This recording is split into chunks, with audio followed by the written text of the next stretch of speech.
जयाचा जनी जन्म नामार्थ झाला, जयाने सदा वास नामात केला. जयाच्या मुखी सर्वदा नाम कीर्ती, नमस्कार या ब्रह्म चैतन्य मूर्ती. सद्गुरुनाथ महाराज की जय. सद्गुरु श्री ब्रह्म चैतन्य महाराज की जय. नमः पार्वती पते हर हर महादेव. जय जय रघुवीर समर्थ.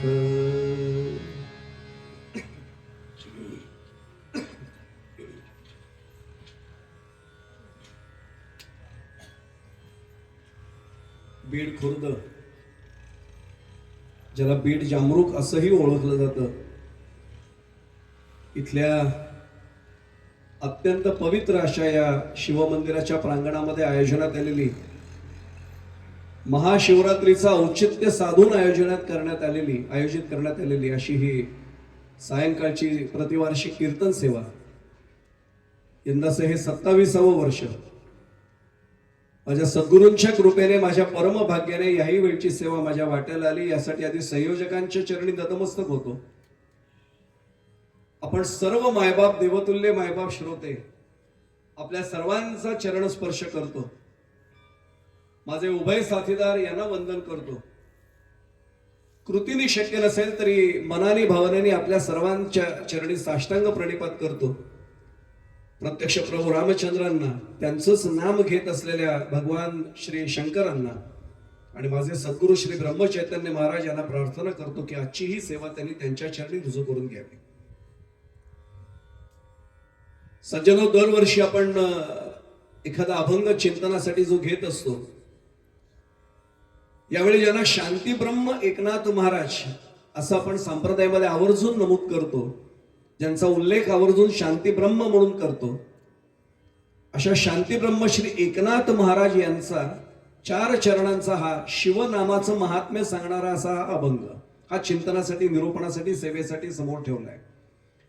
एकदा शब्द पाहूया आणि मग जेवढा आज उपलब्ध वेळ पूर्वरंगात सोडवताना येईल, अर्थात वेळेची मर्यादा आणि सद्गुरूंनी दिलेल्या बुद्धीची मर्यादा, या दोन्ही मर्यादा लक्षात घेऊन जेवढा या अभंगाला पूर्वरंगात न्याय देता येईल, भावार्थ जेवढा उलगडता येईल तेवढा भगवान शंकरांच्या, भोलेनाथांच्या कृपेने प्रयत्न करूया. नाथ महाराज या अभंगात सांगतायत, सर्व साधनांचे सार वाचे उच्चार शिवनाम. आमच्यापैकी अनेक कीर्तनकार वाचे उच्चार म्हणतात, ते वाचे नाही हो, वाचे उच्चार. वाचेनी उच्चार शिवनाम आहे. वाचे म्हणजे ते पुस्तकात वाचणं झालं, वाचेनी हे करायचंय. त्यामुळे वाचे उच्चार. मी खरं सांगू, आपल्याला कीर्तनाच्या गादीवर उभं राहताना मनावर खरं दडपण पाहिजे की आपल्याकडनं उच्चार चुकला नाही पाहिजे. कीर्तनकारच जर चुकीचं सांगायला लागलं तर समोर श्रोते बिचारे काय करतील त्याच्यात. वाचे उच्चारण नाही, वाचे उच्चार शिवनाम. सर्व साधनांचं शांती ब्रह्म एकनाथ महाराज पहिल्याच चरणात सांगतायत. सर्व साधनं जी आहेत, आपण त्याचा भावार्थात विचार करूया, कोणती साधन आहे. पण या सर्व साधनांचं सार कशात आहे, तर वाचेनी शिवनामाचा उच्चार करण्यात आहे. बस नाथ महाराज म्हणतात, तेवढा उच्चार तुम्ही वाचेनी केला की तुम्हाला सर्व साधनांचा लाभ झाला. त्याचं सगळ्याचं सार त्यात आलं. आणि आपण भाग्यवान आहोत की भगवान भोलेनाथांच्या, भगवान शंकरांच्या समोरच आपण हे चिंतन करतोय आणि त्यांचंच नाम आपण वाचेनी घेतोय, जे नाथ महाराज सांगताय. आणि आपल्याला सर्वांना कल्पना आहे, मार्ग दावून गेले आधी दयानिधी संत, ते त्यांच्या मार्गाने गेले की कोठे गुंता पडणारच नाहीये. त्यामुळे त्यांनी दाखवून दिलेला मार्ग आहे की शिवनाम उच्चारा, बस सर्व साधनांचं सार तिथे मिळालं. दुसऱ्या चरणामध्ये नाथ महाराज आम्हाला सांगतायत, न लगे योगाची कसवटी. योगाची कसवटी म्हणजे कसोटी. हा 650 वर्षांपूर्वीचा शब्द आहे. न लगे योगाची कसवटी, शिवनाम उच्चार होती. होती म्हणजे ओठी. ओठावर जर शिवनामाचा उच्चार असेल तर ते म्हणतात योगाची कसोटी पण गरज नाही, सर्व साधनं तुम्हाला मिळाली. तिसऱ्या चरणात या शिवनामाचं महात्म्य अधिक तपशिलात ते सांगतात. घडे जप तप अनुष्ठान, घडे जप तप अनुष्ठान, वाचे वदता शिव जाण. या वाचेने शिव म्हटलं फक्त जाण म्हटलंय, आपल्याला तिथे पोचता येईल की नाही माहित नाही म्हणून सांगून ठेवतो. केवळ शिवनाम घ्यायचं नाही, त्याला जाणून ते नाम घ्यायचंय. कोण आहेत भगवान शंकर? त्याला भोळेसाम का म्हणतात? त्याला अनेक नाव आहेत. शन नाम करोती, म्हणजे कल्याण करणारा तो आहे. आणि आशुतोषपणे म्हणजे अल्प दिलं तरी संतुष्ट पावणार, अशी अनेक नाव आहेत. त्याला जाणून घेऊन जर त्याचं नाव घेतलं, मग शिवांचं नाव घ्या. ते म्हणतात तुम्हाला घडे जप तप अनुष्ठान एका जागी बसून. म्हणून तर आपल्या सर्वांना प्रमाण, आपण सगळे संप्रदाय, तुम्ही मी सगळे संप्रदायातली मंडळी आहोत. न लगती सायास जावे वनांतरा, सुखे येतो घरा नारायण. कारण ठाईच बैसोनी करा एक चित्त, आवडी अनंत आळवावा. बस हे करण्यासाठी आम्हाला नाथ महाराज सांगतात की अरे आपल्या संप्रदायाची नामसाधना महत्वाचं आहे. पंचायतनामध्ये नाम महत्वाची साधन आहे. आणि अंतिम चरणामध्ये केवढं महात्म्य त्यांनी सांगावं नाथ महाराजांनी, आणि संतांनी सांगितले म्हटल्यावर काळ्या दगडावरची पांढरी रेघ. नाथ महाराज आम्हाला सांगतायत की शिवनाम मी कशासाठी घ्यायला होतोय? जपतप अनुष्ठान होणारे मान्य आहे, सर्व साधनांचं ते सार आहे मान्य आहे, पण हे सर्वात सोपं आहे. खरंच आहे. नमः शिवाय काय अवघड आहे? अहो नाही नमः शिवाय म्हणता आलं, शंकर एवढं तर म्हणता येईल, महादेव म्हणता येईल. मग एवढं जर म्हटलं तर ते काय म्हणतात? एका जनार्दनी सोपे, एका जनार्दनी सोपे, शिवनामे जाती पाहते. सद्गुरुनाथ महाराज की जय.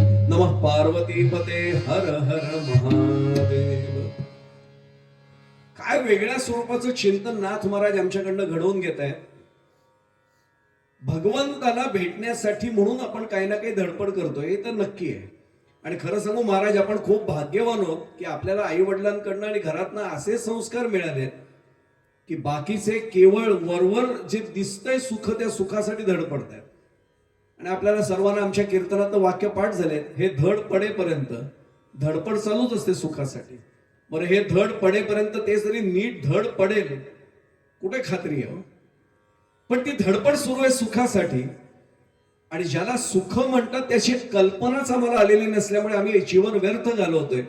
आणि संत टाव पडून सांगतात की बाबांनो काही बाकी करू नका, फक्त त्याची तुमची गाठभेट झाली, त्याला प्राप्त नाही करायचं, तो प्राप्तच आहे. त्याची आणि तुमची गाठभेट झाली की तुमची सगळी पापं संपली. मी आपल्याला सांगू, संप्रदायातला मी असलो तरी मला समर्थ रामदास स्वामींचा एक अभंग फार आवडतो, आणि ते इतकं व्यथा व्यक्त करतात. सर्व संतांची तीच व्यथा आहे. देव जवळी अंतरी, पण भेटी नाही जन्मांतरी. देव जवळ आहे म्हणजे मूर्ती रूपात जवळ आहे, प्रतिमेच्या रूपात जवळ आहे, पण तो अंतरी पण आहे ना, अंतरात पण आहे. सप्तमी विभक्ती, अंतरी म्हणजे अंतरात. माऊलींनी त्यालाही प्रमाण दिलं नाही, तैसा हृदयामध्ये मी रामू, असता सर्व सुखाचा आरामू, की भ्रांता सिकामो विषयावरी. तो आहे ना आतमध्ये, पण त्याची आमची गाठभेट होत नाही, ही आमची व्यथा आहे, हीच आमची अडचण आहे. ती एकदा गाठभेट झाली की आम्ही खऱ्या अर्थाने सुखी होणार. आणि खरं सांगू, सुखी नाही सुखरूप होणार. मला त्या विषयाकडे वळायचं नाही म्हणून मी फार तपशिलात जात नाही. पण आम्ही भाग्यवान निदान एवढे आहोत की आमची इच्छा तरी आहे की त्याची आणि आमची गाठभेट व्हावी. आता गाठभेट व्हावी हे आमचं साध्य आहे. साध्य असलं की त्याला गाठण्यासाठी साधन आवश्यक असतंच. साधनाशिवाय साध्य प्राप्ती होत नाही, कुठलंही साध्य असू द्या.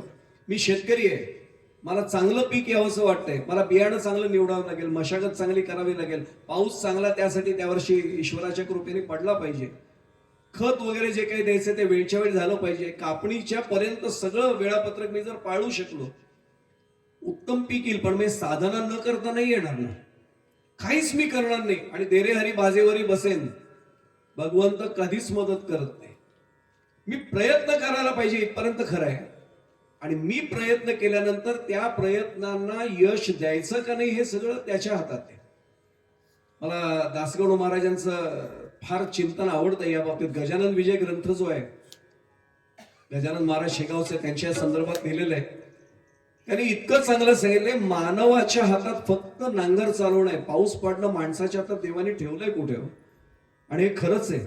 मी एक सांगू आपल्याला महाराज, देवाने जर सगळंच दिलंच तर आपल्याला सगळे अधिकार दिलेच ते, माणसाने देवाच्या फोटोकडे पण पाहिलं नसतं आयुष्यात. देवाला सांगितलं असतं मला वेळ मिळाला तर बघीन तुझ्याकडे, नाही तर तुझ्याकडे कशाला बघू, माझं मीच समर्थ आहे. आणि खरं सांगू आपल्याला, अनेक वेळा असं होतं की ज्याच्यावर देवभक्तीचा संस्कारच घडला नाही, तो स्वतःला असं कर्तृत्व आपलं मानायला घेतो, मी म्हणजे कोण, कोण देव. एक झटका कुठेतरी असा बसतो की आपल्याला लक्षात येतं नाही बाबा त्याच्याशिवाय काही खरं नाही. आणि मी एक सांगू आपल्याला, कोणी गेल्यानंतर आपण दुखवट्यात एक वाक्य आवर्जून वापरतो, ईश्वरी सत्तेमुळे खरंच नाही येईल असं, हात टेकावेच लागतात. 5 वर्षांत 6 वर्षांपूर्वी कोरोना काळात बघितलं ना आपण, कितीही विज्ञान पुढे गेलं तरी शेवटी तिथेच नतमस्तक व्हावं लागलं ना. अहो देवाने स्वतःला देखील बंद करून ठेवलं होतं, नको येऊ तू स्वतः कर्तृत्व आहेस ना, बघ ना तुझं काय कर्तृत्व आहे. पण आपल्याला इथून हाक मारावी लागली अर्थतेने, तेव्हा त्याच्या लक्षात आलं आपले खरे भक्त कोण आहे. मी एवढ्यासाठी सांगतो की साधनं आवश्यक येतो. किती साधनं सांगितलेली येतो, म्हणजे आपल्याला सर्वांना कल्पना आहे की सातू कर्म ज्ञान योग अपि अधिकतरा भक्ती, सगळी साधन आहेत. कर्म साधन आहे, ज्ञान साधन आहे, योग साधन आहे आणि भक्तीचं साधन आहे किंवा नाम साधन आहे, जे आम्हाला नाथ महाराज या पण अभंगाच्या माध्यमातून देत आहेत. यातल्या कर्माचा जर विचार आपण केला तर माऊलींचा 18वा अध्याय ज्ञानेश्वरीतला काढून पहा. तैसा कर्तृत्वाचा मधु आणि कर्मफलाचा आस्वादू, या दोहीचे नाव बंधू कर्माचा. 18वे अध्याय दिले बघा. आणि खरं सांगू आपल्याला, अर्जुनाला उपदेश करताना पहिल्या याच्यात अर्जुन विषाद योग आहे, दुसऱ्या अध्यायापासून प्रत्येक ठिकाणी कर्म सिद्धांत मांडत गेले, तिसऱ्या याच्यातही कर्म सांगितले. पण 18व्या अध्यायात जेव्हा अर्जुनाला कळलंय असं लक्षात आलं, एकीकडे म्हणतात स्वधर्मे निधनम श्रेया, भगवद्गीता काढून पहा, किंवा अगा स्वधर्मोहा अपुला, जरी का कठीण जाहला तरी हाच अनुष्ठिला भला देखील, हे सांगणारे भगवान गोपाल कृष्ण 18व्या अंतिम अध्यायात काय सांगतात अर्जुनाला, सर्वधर्मान परित्यज्य मामेकम शरणं व्रज अहम त्वा सर्व पापेभ्यो मोक्षयिष्यामि मा शुच. अरे कशाला बाकी काय करतो, सर्व धर्मांचा त्याग कर, मला फक्त शरण ये. पण हे केव्हा, जेव्हा त्याला जाणलं आम्ही तेव्हा. तिथे आपल्याला जायचंय, म्हणून साधन आवश्यक आहे. मग आता कर्म जर आपण केलं तर कर्मामुळे होतं काय सांगू, बंध निर्माण होतोच. तुकोबांचं प्रमाण आहे आपल्या सर्वांच्या, आपण संप्रदायातील ज्येष्ठ श्रेष्ठ मंडळी माझ्या समोर राहतो. मी खरं सांगू, माझं जेवढं वय आहे ना तेवढं कीर्तन ऐकलेलं सुद्धा इथे लोक असतील. आता तुम्हाला माहिती म्हणून सांगतो, झाले कर्म तेची भोगा आले. तुकोबा ग्वाही देऊन गेले तो. आणि तुकोबांचा अभंग आपल्याला माहिती आहे, जन्मा येणे घडे पातकाचे मूळ, संचिताचे फळ आपुलिया, मग वाया वेण दुःख वाहू नये. तुकोबा म्हणतात रुसोनिया काय देवावरी. अरे कशाला देवावर रुसतोयस, तू जी काही कर्म केलेत मागे ती संचित म्हणून साठलेत आणि प्रकर्षेण आरब्धम, अशी प्रारब्ध म्हणून ती आलेली आहेत. आता त्याचं फळ भोगावं लागेल तुला. चिंता करू नकोस, पण कर्म केलं की फळ भोगाव. आणि एक सांगू, चांगल्या कर्माचंही फळ भोगावंच लागतं बरं का. म्हणून कर्म केल्यानंतर तत्कुरुष्व मदर्पणम असा भगवद्गीतेत अर्जुनाला आदेश, केलेली कर्म मला अर्पण कर. नाहीतर काय होतं, उद्या जर यांनी माझ्यासाठी काही चांगलं केलं तर मला त्यांच्यासाठी चांगलं करणं पुढच्या जन्मात भाग आहे. म्हणून यांचा जन्म सुटलेला असला तरी मला त्यांच्यासाठी चांगलं करायचं म्हणून त्यांना यावं लागतं परत. आता लक्षात आलं असेल, त्यांनी जर ते कर्म भगवंताला समर्पित करून टाकलं तर त्यांचे सुटली. मग तुकोबांना म्हणावं नाही लागत किती वेळा जन्मा यावे नित्य व्हावे फजिता, नाही म्हणावं लागणार.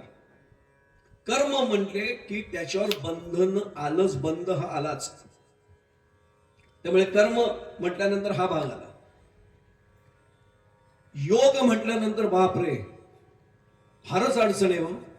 योग म्हटल्यानंतर पहिलंच पतंजली ऋषींचं सूत्र योगशास्त्रामधलं, चहुवेदी जाणं, साही शास्त्री कारण किंवा षटशास्त्री कारण, 18ही पुराणे हरिसी गाती, त्यातला या 6 शास्त्रांपैकी पतंजलींचं योगशास्त्र जो विषय, योगश्चित्त वृत्ती निरोध, हे त्यांचं सूत्र आहे. आणि मग अडचण कुठे होते सांगतो. म्हणजे अगदी एक वाक्य सांगितलं तर लक्षात येईल, अरे बापरे डोक्याला झिंझिण आल्यासारखं व्हायला लागतं. तहान लेया तहानाची वेळावे. आपल्याला माहिती आहे सर्वांना प्रमाण, मी फक्त देत जातो, आपण सगळेजण संप्रदायातील माझ्या खूप अधिकारी व्यक्ती आहेत, पण आपल्याला सर्वांना कल्पना आहे चित्तवृत्तीचा निरोध करणं याचा अर्थ पूर्ववृत्तीचा उपशम आणि उत्तर वृत्तीचा अनुदय यांच्यामधल्या सूक्ष्म कालावधीला निरोध असं म्हणतात. आता हे वाक्य ऐकल्यानंतरच लोक जरा जंजाळून जातं की नाही बघा.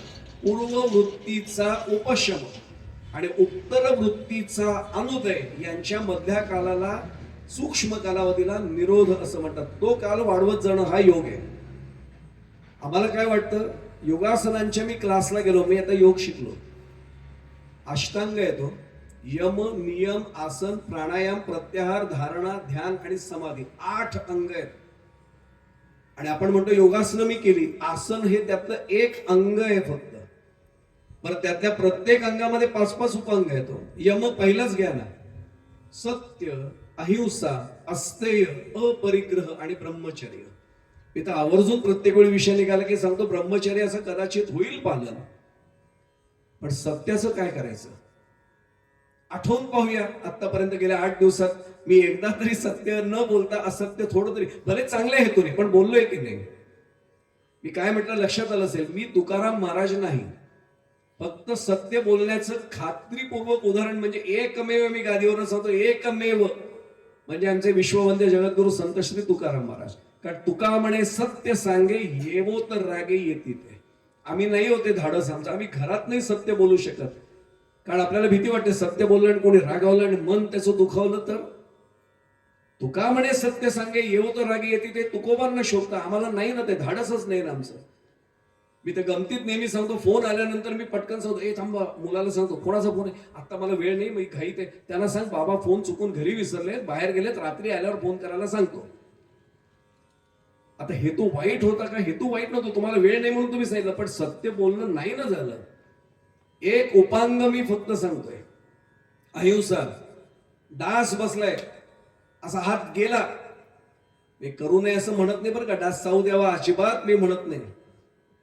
मी सकाळी सुद्धा कीर्तनात सांगितलं, आताच 9 दिवस मी त्या डास चावण्यामुळे, डेंग्यूमुळे मीच ऍडमिट होतो.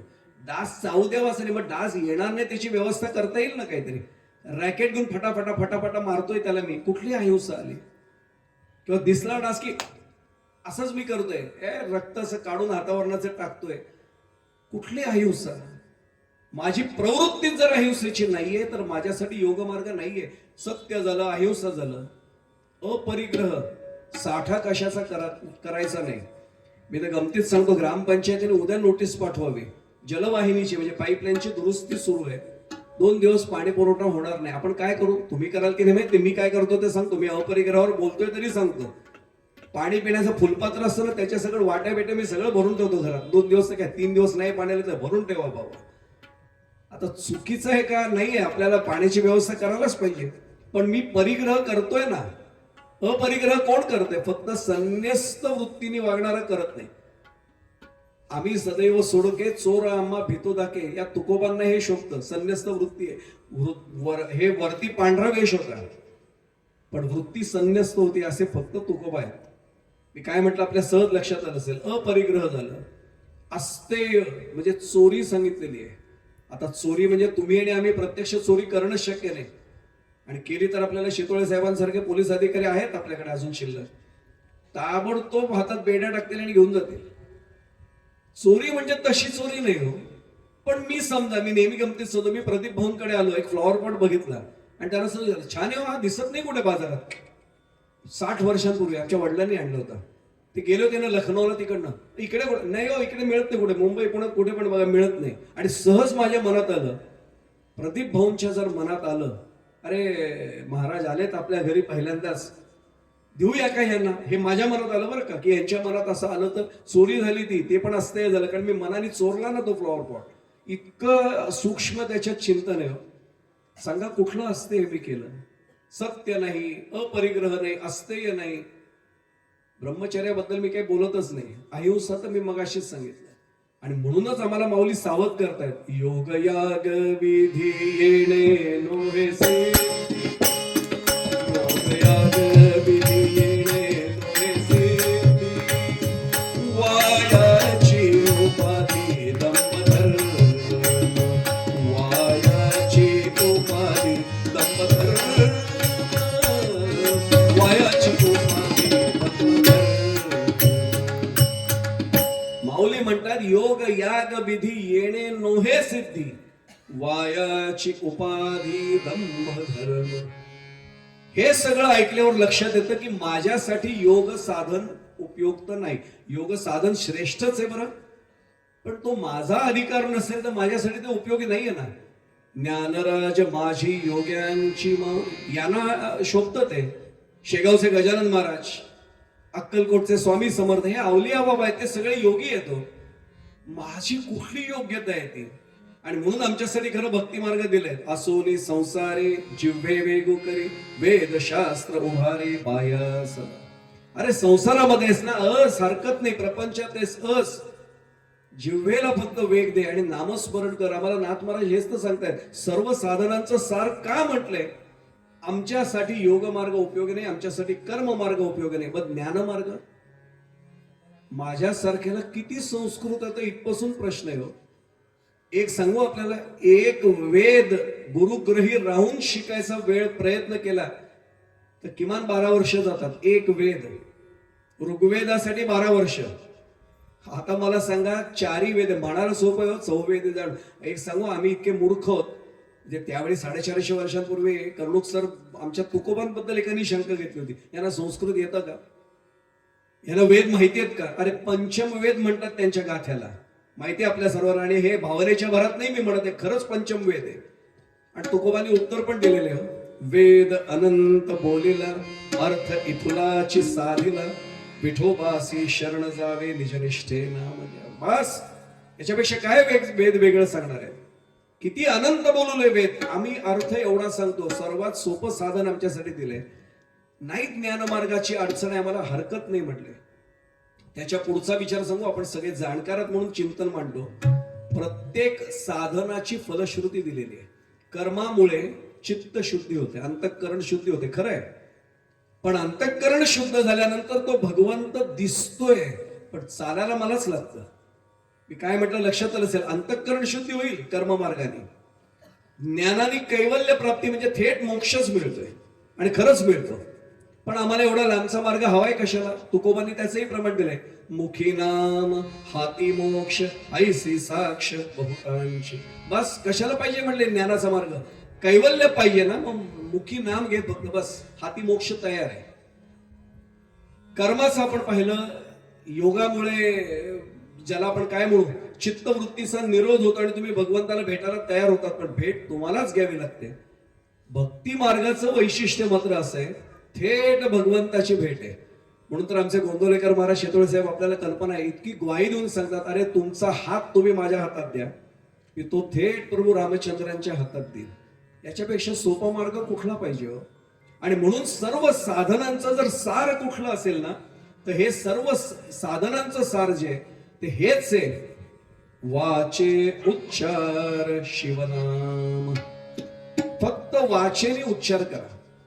मी आणखीन एक मुद्दा म्हणून सांगतो, बाकीची आपण मगाशी काय पाहिलं, साध्य प्राप्तीसाठी साधन आवश्यक आहे, पण साध्य प्राप्ती झाली की साधन संपतं. मी उदाहरण सांगतो. समजा वसंतरावांकडे, कर्णुक सरांकडे मला जायचंय, मी रात्री अचानक आलो, गाडी तिथेच थांबवली आणि टॉर्च घेऊन आलो. मध्ये समजा कोणी नाहीये, रस्त्यामध्ये भेटलं, अंदाज घेत मी टॉर्च पर्यंत घेऊन आलो. रस्त्यावर समजा लाईट नाहीये, तिथपर्यंत गेलो आणि सरांच्या दरवाज्यावरची बेल वाजवली, आवाज आला, सर आले बाहेर, मला आत घेतलं. त्यांच्याकडे इन्व्हर्टर आहे, लाईट गेलेले बाहेर असलं तरी त्यांच्याकडे इन्व्हर्टर, लाईट होते. आता मला सांगा, मी ती टॉर्च चालू ठेवीन का बंद ठेवीन? माझा मुद्दा लक्षात आला. रस्त्याने मला जाणं आवश्यक होते म्हणून मी टॉर्च चालू ठेवली, विजेरी म्हणा, बॅटरी म्हणा, काही म्हणा, त्याला चालू ठेवलं.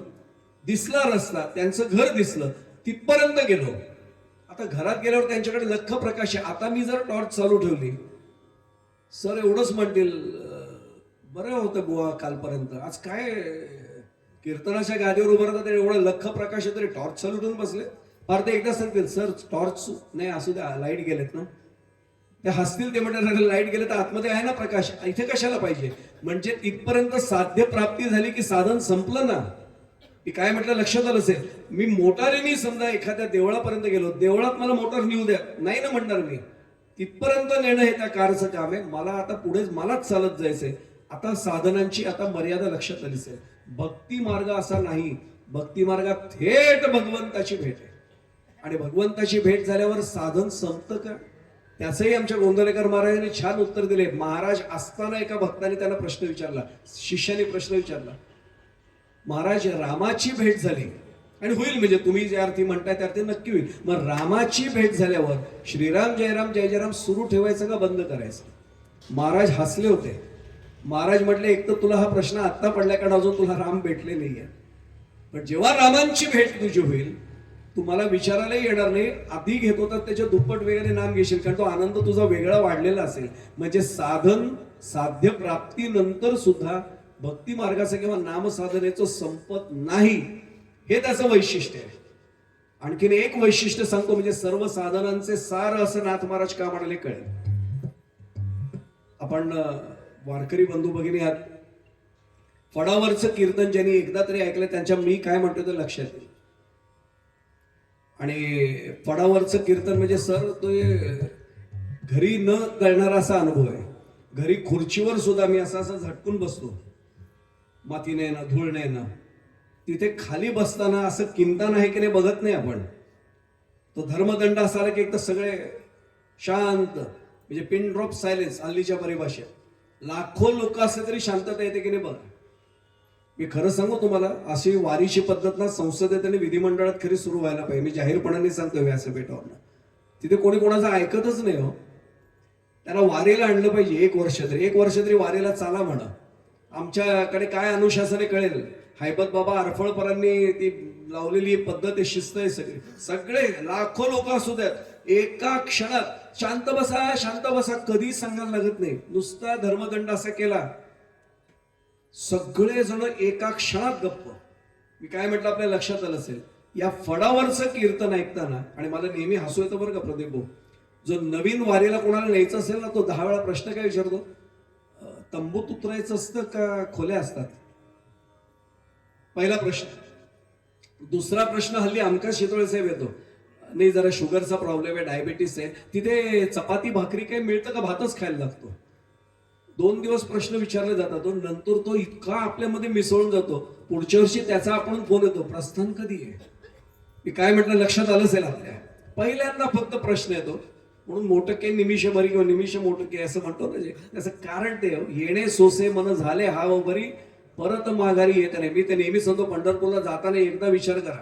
तुकोबाने आपल्याला हल्लीच्या भाषेत सूचना नाही म्हणत, ताकीद नाही म्हणत, वॉर्निंग देऊन ठेवले, भूत आहे तिकडे, पंढरीचे भूता आल्या गेल्या झडपी, एकदा गेलं की ते मानगुटीवर बसो, सोडतच नाही परत.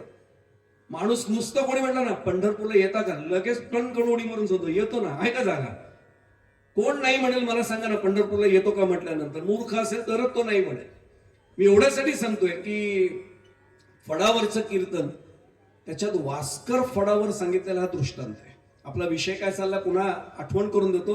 सर्व साधनांचे सार वाचे उच्चार शिवनाम. खरंच असं होतं, नामाच्या उच्चाराने सर्व साधनांचं सार मिळतं. वास्कर फडावर स्वतः महाराजांनी सांगितलेला दृष्टांत आहे. आणि आपल्याला माहिती आहे संप्रदायामध्ये वारीमध्ये फड परंपरा आहे, त्या फडावरचं कीर्तन आहे, वेगळाच आनंद असतो. महाराजांनी दिलेला दृष्टांत आहे, एका समुद्र किनाऱ्याजवळ 2 अधिकारी सत्पुरुष एकमेकांना भेटतात. आपल्या इथे तलावाच्या बाजूला मी बोलतोय, तिथे समुद्र होता आणि 2 जण भेटलेत. एक तुमच्या मायासारखा माळकरी होता, त्याला रामकृष्णारी एवढं सतत, आणि हा दुसरा होता तो योगी राणा होता. आणि खरंच योगी राणा म्हणजे अधोरेखित करून अंडरलाईन करून खरा योगी राणा, जाहिरात करणारा नाही, खरा योगी राणा. आश्चर्य वाटेल, सूक्ष्म देह धारण करणं हे खऱ्या योग्याला जमतं आजही. मी जबाबदारीने गादीवर होतं सर, आपल्याला कल्पना असे आहेत अधिकारी सत्पुरुष आजही. ध्यानाला बसल्यानंतर आजही काही 1 किंवा 2 फूट असे तरंगत ध्यान करणारे लोक आहेत. मी जबाबदारीने एक सांगू आपल्याला, संप्रदायातलं उदाहरण देतो. आपण सगळे ओळखता हरिभक्तीपरायण नथुराम महाराज हरपुडे, आमच्या कर्जतचे वयोवृद्ध प्रवचनकार आणि आमच्या कर्जतच्या तालुका सप्ताहाचे अध्यक्ष. काही वर्षांपूर्वी शितोळे साहेबांचाही त्यांचा घरचा परिचय. राजापूर तालुक्यात भू म्हणून एक गाव आहे, या भूच्या तिथे त्यांना कोणीतरी सांगितलं होतं म्हणून ते गेले होते. बरीच वर्ष झाली, 20-25 वर्ष कमीत कमी झाली असते. आणि ते गेले होते, एका गुहेत त्यांना नेलं गेलं. त्याने सांगितलं बोलू नका, फक्त आता ते ध्यानस्थ आहेत. आम्ही त्यांना अण्णा म्हणतो हरपुडे महाराजांना. अण्णा मला म्हणाले, सर माझ्या डोळ्यातनं गळागळा पाणी आलं. मी आयुष्यात पहिल्यांदा बघत होतो 1 ते 1.5 फूट उंचीवर असे पद्मासन घातलेला एक मनुष्य तरंगत ध्यान करत होता. त्याचं जगाकडे लक्ष नव्हतं. 25-30 वर्ष फार फार तर झाली असेल. म्हणजे आजही हे घडतंय ना. म्हणजे योगाचा अधिकार आहे तो आहेच आहे ना, पण तो आपला अधिकार नाही म्हणून आपल्यासाठी तिकडे वळवलेलं नाही आपल्याला. मंथोनी नवनीता तैसे घे अनंता, वाया व्यर्थ कथा सांडी मार्ग. आम्हाला उगाच नाही सांगितले, कशाला तू त्या मार्गाला जातो. सोपा मार्ग दिला घे. संतांनी नवनीत काढून दिले ते घे फक्त. मी एवढ्यासाठी सांगतो की भास्कर महाराज म्हणले तो योगी महाराज, योगी राणा, प्रचंड अधिकार, एका क्षणात गायब होणारा, कुठलंही स्वरूप धारण करणारा असा अधिकार. दोघे समोरासमोर आले. आता आपल्या पद्धतीने सांगतोय, तो महाराजांनी सांगितलं तसाच्या तसा तो त्यांचं श्रेय त्यांनाच देतो मी. दोघे एकमेकांना म्हटले जय हरी. यांनी सांगितलं जय हरी. योगी राणा म्हटले बरं झालं तुम्ही भेटलात, मला तुम्हाला भेटायचंच होतं. ते म्हटले नाही, उलट सांगताय, मला तुमचं दर्शन झालं. एक सांगू आपल्याला, माळकरी माणूस बिचारा खरंच साधा असतो, त्याला कसलाही दंभ नसतो. तो म्हणतो मला बाकी काही येत नाही. आणि खरं सांगू, ज्याला असं वाटतं ना मला काही येत नाही, त्यालाच भरपूर काही येतं. म्हणून तर नवल अहंकाराचे गोठी, विशेषण लगे अज्ञानाचे पाठी. कर्णूक सरांकडे माझ्यासारखा माणूस बसला आणि सांगितलं सर माझ्याकडे मला भजन शिकवा ना. आणि त्याने सांगितलं हे बघा ह्या रूपावली मला येते ते. मग ते म्हणले हरकत नाही, मग आपण एक काम करू, अभंग बसा. तो अभंग येतो मला. मग ते म्हणले आपण एक गवळण येते मला. मग ते म्हणले चहा प्यायला निघा घरी. सगळंच येते तर आलात कशासाठी माझ्याकडे, साधा प्रश्न आहे ना. आणि खरं सांगू, आता हल्ली इतकं बदललंय ना की त्यांना असे अनेक पालकही भेटत असतील. सर मुलाला क्लासला टाकतोय, भजन शिकवा. सर 3 महिन्याने ना भजन स्पर्धा आहे, पहिला नंबर येईल एवढं बघा ना. 3 महिन्यात. भजन भूषण गजानन बुवा पाटलांना आम्ही लहानपणापासून ऐकले हो. आणि ते तरी माझ्या वडिलांचे उत्तम मित्र होते. जाहीरपणाने सांगत होते तरी बाबांना माझ्या सांगायचे शिकतोय थोडं थोडं अजून, बघू आज काय सुचेल ते भगवत कृपेने. हे जो म्हणतो ना तो खरा तज्ञ आहे. मला सगळंच येतं, संपलं तिथे.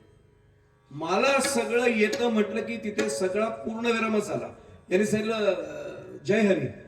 यांनी सांगितलं बरं झालं तुमचं दर्शन. नाही नाही म्हणे मला उलट तुमचं दर्शन झालं. नाही पण मी तुम्हाला भेटायला उत्सुक होतो. कशासाठी म्हणते ते. म्हणजे मला सिद्ध करून द्यायचंय की माझा योग मार्ग तुमच्या नाममार्गापेक्षा, नामसाधनेपेक्षा जास्त श्रेष्ठ आहे. हा इतका साधा विचारतो म्हणून मी लिहून देतो, मान्य मला. आम्ही काय साधा, आम्हाला रामकृष्ण हरीशिवाय दुसरं काही येतच नाही म्हणले. तुमचा मार्ग म्हणजे मला कल्पना आहे योग मार्गाचं, मी ऐकलंय म्हणे. नाही ऐकलं नाही मी, सिद्ध. कशाला सिद्ध करताय, मी कबूल करतो ना की माझ्यापेक्षा तुम्ही श्रेष्ठ आहात.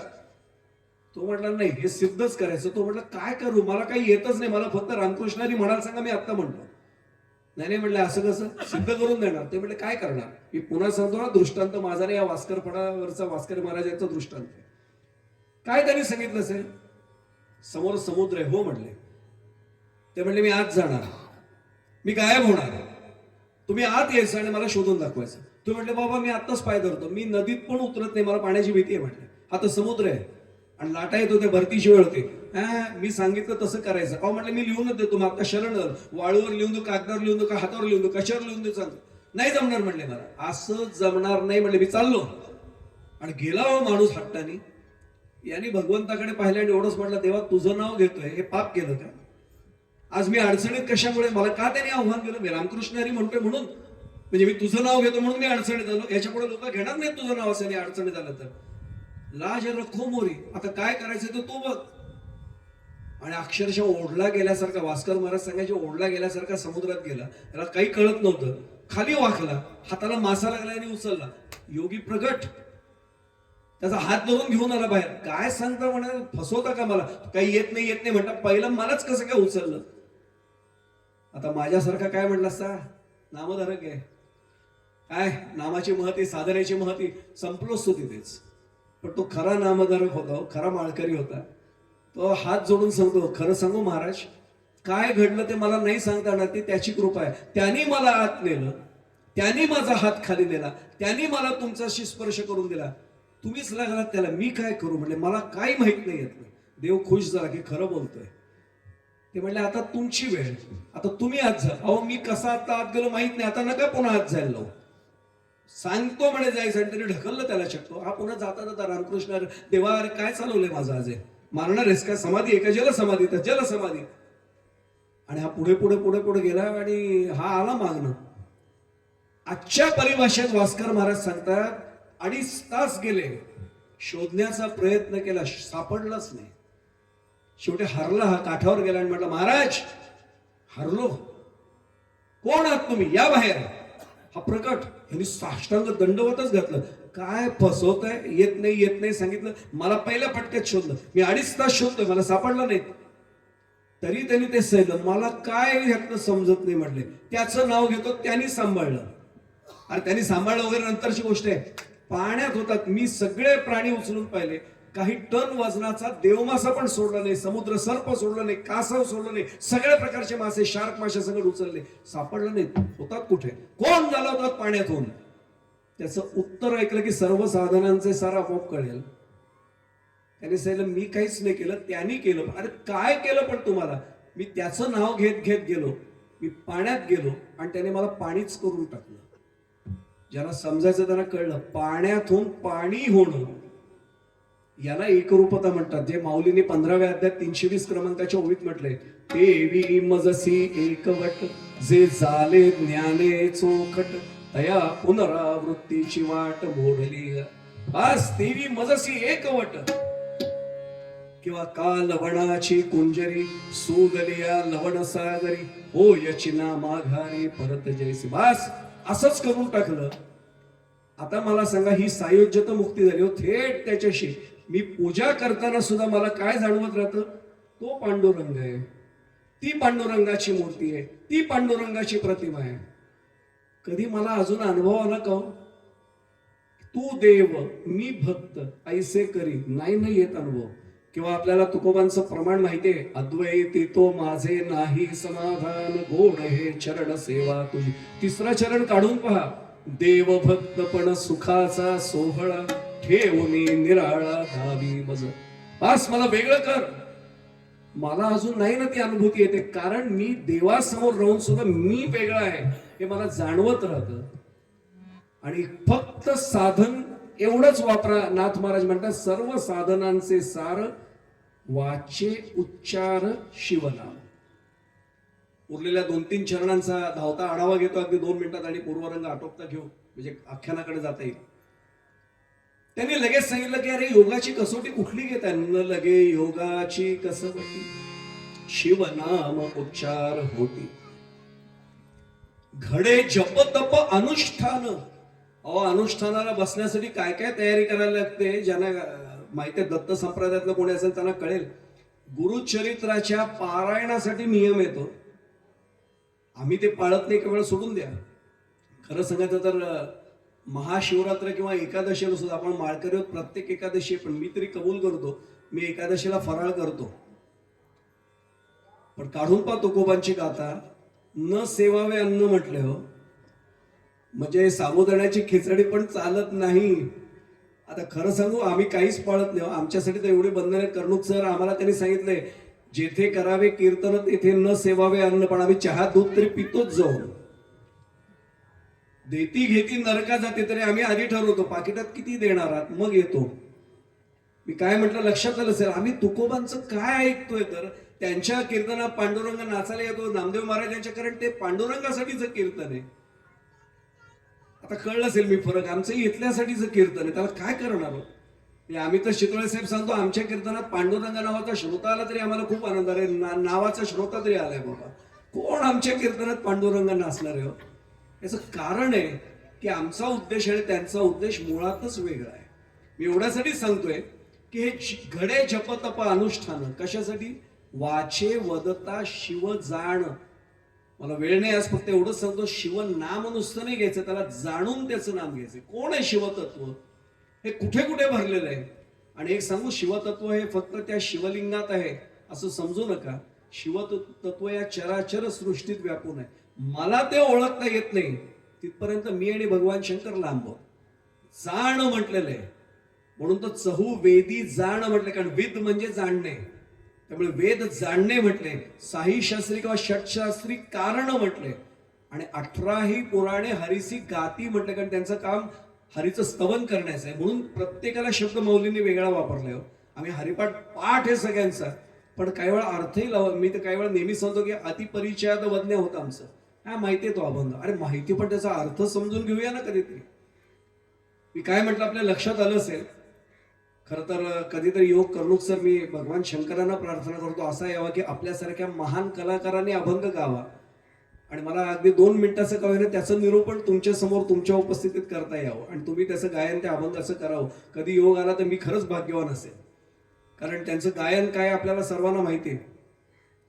मी एवढ्यासाठी सांगतोय की जाण म्हटलेलं आहे आणि अंतिम चरणात जे सांगितलंय ते सर्वात महत्वाची फलश्रुती आहे. एका जनार्दनी सोपे, एका जनार्दनी सोपे, शिवनामे जाती पापे. सद्गुरुनाथ महाराज की जय. शिवनाम घेतल्याने सर्व पाप दूर होतात, निघून जातात. याच्यापेक्षा काय आपल्याला साधन वेगळं पाहिजे हो. फक्त नाम शिवाचं घेतलं, शंकरांचं घेतलं, सर्व साध्य जर आम्हाला मिळू शकलं याच्यापेक्षा काय पाहिजे. आणि खरं सांगू महाशिवरात्रीला हेच मिळणं महत्वाचं आहे. असं शिवनाम घेतल्याने खरंच अनुष्ठान झालं का, खरंच जप तप घडलं का आणि त्याची फलश्रुती झाली का, याची कथा आपण आख्यानात उत्तर रंगात पाहणार आहोत. म्हणून मूळ अभंगामध्ये नेमकं नाथ महाराज आम्हाला काय सांगतात ते एकदा ऐकूया आणि लगेच उत्तर रंगाकडे आपण जाऊ.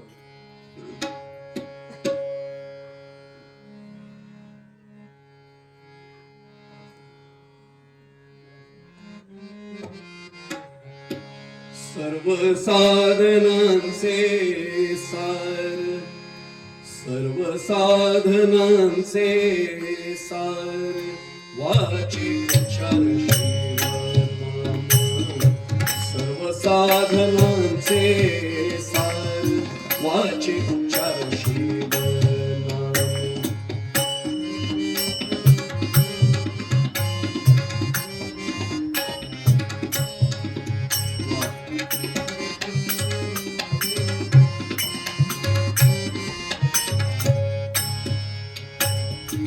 लगे योगाची कसवटी, लगे योगाची कसवटी, शिव नाम उच्चार पोटी, शिव नाम उच्चार पोटी. सर्व साधनांचे सार, वाचे उच्चार शिवनाम. सर्व साधनांचे सार.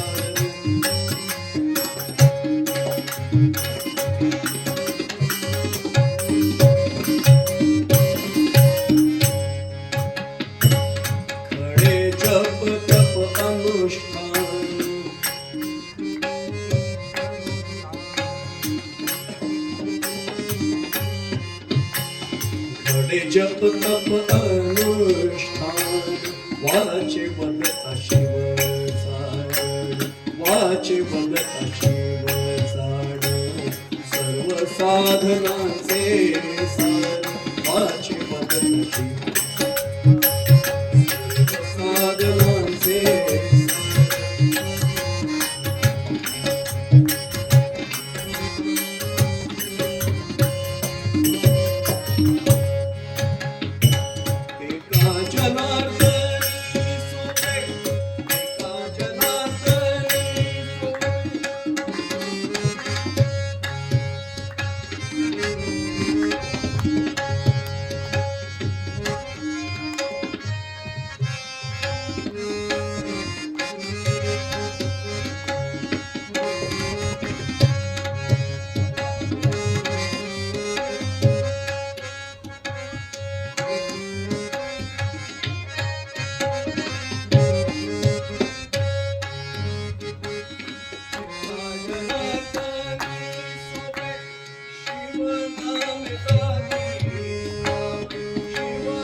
सर्व साधनांचे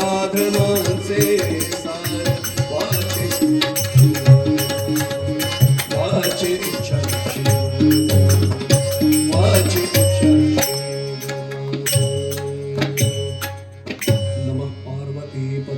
हर हर महादेव.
जय शंकरा गंगाधरा जय शंकरा गंगाधरा जय शंकरा गंगाधरा जय शंकरा गंगाधरा गौरीधरा गिरिजावरा गौरीधरा गिरिजावरा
आपल्या सर्वांचा, भगवान शंकरांचा आणि विशेषतः सरांचा आशीर्वाद निश्चितपणे तिला मिळाला असेल. तबला लागेपर्यंत परिचय फक्त करून देतो. डाव्या बाजूला आपण ओळखतो, माझी कन्या, माझी मुलगीच आहे, दिविजा पुरोहित. संगीत विशारद आहे, MA संस्कृत आहे आणि कर्जतच्या शारदा मंदिरमध्ये संगीत शिक्षिका आणि संस्कृत शिक्षिका म्हणून अध्यापन चालू आहे. राज्यस्तरीय बंदिश गायन स्पर्धेत पहिला क्रमांक तिला मिळाला होता. संवादिनी आणि गायन अशा दोन्ही क्षेत्रामध्ये ती करते. सरांना कल्पना आहे, कथकच्या अनेक संस्थांबरोबर तिचं असोसिएशन आहे. उजव्या बाजूला नेहमी आपल्याकडे दरवर्षी येणारा, अत्यंत लहान वयापासून तबल्यामध्ये हात निपुण असलेला चैतन्य भागवत. नाव चैतन्य कारण ब्रह्मचैतन्य गोंदवलेकर महाराजांचा त्यांच्याही घरावर आशीर्वाद आहे. त्यांनी मुंबई युनिव्हर्सिटीमधलं युथ फेस्टिवल गाजवलं होतं. अशा स्वरूपाचा चैतन्य भागवत. त्या दोघांची माझ्यासाठी जवळजवळ 350-400 किमान कीर्तनांची साथ त्या दोघांची असेल. खूप लहान वयापासून तोही वाजवतोय. त्यामुळे मनापासून त्या उभय साथीदारांना देखील धन्यवाद. 2 मिनिटं गजर करूया आणि थेट आख्यानाकडे जाऊया. श्रीराम जय राम जय जय राम, श्रीराम जय राम जय जय राम.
नमः पार्वती पते हर हर महादेव.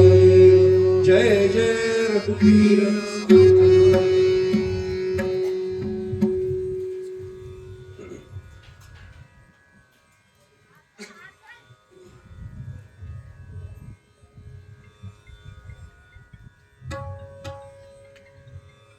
पूर्वरंगामध्ये ऐकलेल्या अभंगावरच आधारित आख्यान आणि प्रत्यक्ष घडलेली घटना. कुणावर अशा भगवान शंकरांची कृपा झाली. नाथ महाराज सांगतायत, सर्व साधनांचे सार वाचे उच्चार शिवनाम. अशा शिवनामाच्या उच्चाराने खरंच कोणावर कृपा झाली. नामक महातपस्वी, मुकुंद नामक महातपस्वी, मुकुंद नामक,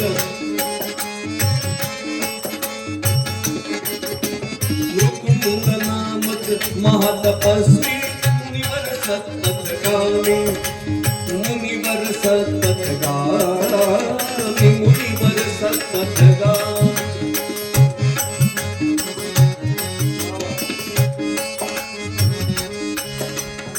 असता त्याची कांता त्याचे, असता त्यांची कांता त्याचे.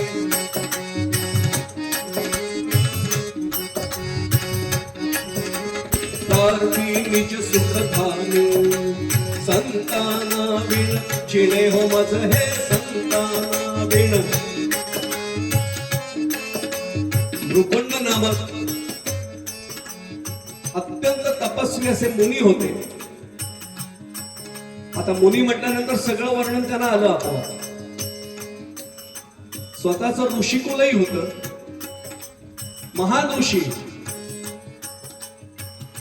पत्नी पण तशीच.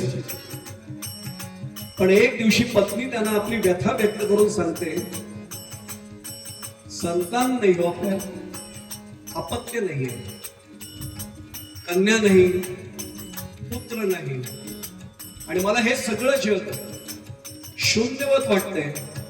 आणि ती व्यथा मांडते.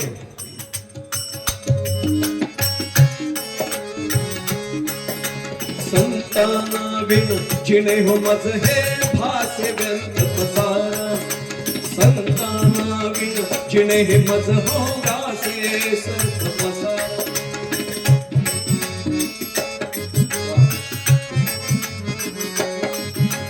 यास्तव स्तौनी गौरीशा सुख यास्तव स्तौनी.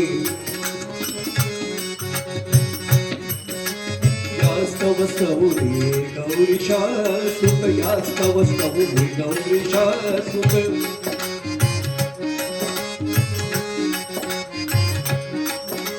यास्तव स्तौनी गौरीशा सुख माझा कुल उद्धार. माझा कुल उद्धार साहुजीरा राजनाम टवोनी.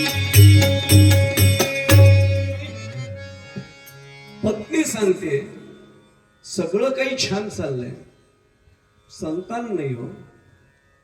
मी एक सांगू, ज्यांना अपत्य नाही ना त्यांचं दुःख त्यांनाच माहिती. ते इतरांना समजणं खरंच कठीण आहे.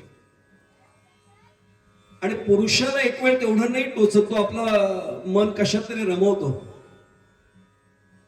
पण माऊलीचं हृदय हे मातृ हृदय हो, तिला ती टोचणी राहते, वात्सल्य पूर्तीची भावना. आणि पुढे जाण्यापूर्वी सांगू, बाळ जेव्हा अंगा खांद्यावर खेळतं ना आपल्या, मुलगा असो, मुलगी असो, नातू असो, नात असो, पुतणे असो ना तर पुतणी असो, मी नेहमी वाक्य सांगतो, तो भगवंत आपली वात्सल्याची भूक भागवण्यासाठी बाळ होऊन येतो. आणि आपल्याला वात्सल्याचं सुख देण्यासाठीही तो बाळ होऊन येतो. तिला व्यथा वाटते आणि पतीला सांगते, संतान नाही हो, तुम्ही एक काम करा, भगवान शंकरांचे तुम्ही निस्सीम भक्त आहात. त्याचे अनेक नाव आहेत, त्याच्यामध्ये एक नाव आहे आशुतोष. मी दरवर्षी सांगतो, आशुतोष म्हणजे अल्प दिलं तरी संतुष्ट होणार. त्यांनी एवढंच सांगितलं, स्वामी तुम्ही भगवान शंकरांची आराधना करा ना. मला खात्री वाटते की भगवान शंकर आपली प्रार्थना नक्की ऐकतील आणि आपल्याला संतान नक्की देतील. आणि का नेमकं होतं, व्यथा काय होती, पुत्राविणेन सद्गती. पुत्राविणेन सद्गती आकर्णुनी भाषणा अशा स्त्रीचा. मानी ऋतु मुनियास्तव, मानी ऋतु मनियास्तव. नवदेहे आश्रय. राम राम हरे हरे राम राम राम सीतापति राम राम राम हरे हरे हरे हरे हरे हरे राम राम. तुम्ही एक काम करा, भगवंताला शरण जा आणि भगवान शंकरांना आपली व्यथा सांगा. पत्नीला खात्री होती की भगवान शंकर आपली व्यथा नक्की सोडवतील, व्यथा दूर करतील. शन नाम कल्याण असं नेहमी म्हटलं जातं. शंकर या नावाचा अर्थच कल्याण करणारा. आणि आपल्या पत्नीचं वचन त्याने ऐकलं. आणि पत्नीचं वचन जे ऐकलं, ती उक्ती जी ऐकली, खरंच ठरवलं की भगवान शंकरांना शरण जायचं. आणि पंचाक्षरी जपाचा मंत्र तो सतत घोळवत राहिले. नमः शिवाय नमः शिवाय नमः शिवाय नमः शिवाय. तपश्चर्येत एवढे घडून गेले की हळूहळू फलाहारही सोडून दिला. फलाहार करायचे बरं का पूर्वी व्रत करणारे व्रतस्थ. आम्ही गमतीत महाराज सांगतो त्या फलाहारला आम्ही बदललं आणि त्याचा फराळ केला. आरशासमोर उभं राहून एकदम म्हणून बघूया. फराळ म्हणताना पण गाल फुगतात बघा. मी काय म्हटलं आपल्या लक्षात आलं, आपण सगळे माळकरी होतो. मी तर गमतीत सांगतो महाराज, आम्ही बसलेली पत्नी माझी, कशाला खोटं सांगतो, आम्ही आदल्या दिवशी किंवा त्याच्या आदल्या दिवशी आधीच सांगतो साबुदाणा भिजवायचं लक्षात ठेवा. मागच्या वेळी राहिला होता मागच्या एकादशीला. बरं, रताळी बटाटे वगैरे आणून ठेवलेत ना, सुरण वगैरे आहे ना, आणि हो फळं, सफरचंद, केळी, द्राक्ष सगळं आणून ठेव. यावेळी दूध मात्र यावेळी 3 लिटर घे ना, तर अशक्तपणा येतो. आणि असा उपवास केल्यावर सर आम्हाला जर कोणी संध्याकाळी म्हटलं येतं का विठ्ठल रखुमाईच्या दर्शनाला, शितोळे साहेब आम्ही सांगतो उपवास येऊ, नाहीतर आलोच तो थकवा. मराठीत म्हण आहे, एकादशी दुप्पट खाशील तरी म्हणे मी उपवाशी. मी काय म्हणतो लक्षात आलं असेल, याला उपवास नाही म्हणत. यांनी काय केलं, फळं आधी खायला सुरुवात केली की बाकी नाही खायचं, फळं खाऊया. वनात 2 तपश्चर्या करत होता. हळूहळू फळं सुद्धा खाणं बंद केलं की नको, फळं खाण्यात वेळ जातोय. मग त्याच्या बिया मग पर्णाशन, पर्ण म्हणजे पानं म्हणजे ते सुद्धा सांगावं लागतं हल्ली, ती औषधी पानं. तर तपश्चर्याला गेल्या आणि पानं खात बसल्याचं म्हणतील पुन्हा. तांबूल सेवन वाईट नाही बरं का, सरांना कल्पना आहे. प्रत्येक वक्त्याला करा वेड्याचं पान म्हणजे नागवेलीचं पान खायला सांगितलं आयुर्वेदाने. त्याच्यात फक्त प्रदीप बोल नको ते पदार्थ आम्ही मिसळले की गडबड होते. नुसतं पान वाईट नाही हो, पान, कात, चुना काही वाईट नाही, कारण ते घशासाठी पण चांगले आणि पचनासाठीही चांगले. नागवेल उपयोगी वनस्पती आहे. पण त्यात नको ते पदार्थ आले मग गडबड साहेब व्हायला सुरुवात होते. मग लोक नावं ठेवत जातात. म्हणून पान सोडून द्या. त्यांनी तेही सोडलं. आणि किती तपश्चर्या, फलाहार पर्णाशना त्यागीले आणि तपा पाहुनी शंभू कैलासी डोले. भगवान भोलेनाथ डोलायला लागले वरती, कोण माझी एवढी तपश्चर्या कठोरपणाने करतोय. फळांचा आहार सोडून दिला, पर्ण खाणं सोडून दिलं, फक्त नमः शिवाय नमः शिवाय नमः शिवाय. शरीर जगवण्यापुरतं पाणी प्यायचे फक्त, बाकी नुसतं नमः शिवाय. एका जागेवर बसून अनुष्ठान. मी एक सांगू आपल्याला, मी कबूल करतो, मला जो उद्या सांगितलं पुढच्या शिवरात्रीला बुवा तुम्ही या ना, तुम्ही बसा अनुष्ठानाला, अर्धा तास जेमतेम बसेल. आलोच जरा म्हणेन मी आपलं कोणाला तरी साखळी पद्धतीने जरा बसा, मी येईपर्यंत सांभाळा. काही दिवस नाही, काही महिने बसले मृकुंड ऋषी आणि अखंड व्रत हेच नमः शिवाय नमः शिवाय नमः शिवाय सतत. शेवटी भगवान शंकर प्रसन्न झाले. मी गंमत नाही करते, लगेच आले. तर तुम्ही म्हणा आत्ताच गेले म्हणून सांगितलं, लगेच का आले. 5:40 व्हायला आले म्हटल्यानंतर त्यांना यायलाच हवं ना, त्याला काय करणार. 5:45 वाजले म्हटल्यानंतर थांबतील कुठे भगवान शंकर. आले बिचारे आणि आले आणि एवढंच म्हटले, वरम ब्रूहि वरमाग. मुकुंद ऋषींचं लक्षच नाही. माझ्यासारखा असा डोळा एक उघडा ठेवून बसला असा, नमः शिवाय नमः. कुठे येतात का भगवान, लक्ष नाही हो. ध्यानस्थ अवस्थेमध्ये गेलेले, याला नाम समाधी म्हणतात बरं का. नाम घेता घेता समाधी अवस्थेत. माझ्या एका मित्राने मला सांगितलं होतं माझी पण अशी समाधी लागते म्हटलं. कारण महाराजांचं वाक्य आमच्या गोंदवलेकर महाराजांचं की हातातली माळ कधी गळून पडली कळलं नाही पाहिजे. तो म्हणतो माझं 3 महिन्यात झालं. म्हणजे कसं काय झालं. तो म्हणतो असं पत्नी येऊन सांगते माळ खाली पडली. अरे म्हटलं अशी गळून नाही पडली पाहिजे, माळ गळून पडली पाहिजे. याचा अर्थ हातात माळ नसली तरी जप सुरू राहायला पाहिजे, समाधी लागली पाहिजे, म्हणजे खरंच नाम समाधी लागली पाहिजे. श्रीराम ही समाधी नाही, ही निद्रा झाली. पण यांची खरंच समाधी होती हो. भगवान शंकरांनी शेवटी आपल्या हृदयात, त्याच्या हृदयात ती आपली मूर्ती होती ती आकर्षण घेतली, त्याला भानावर आणलं.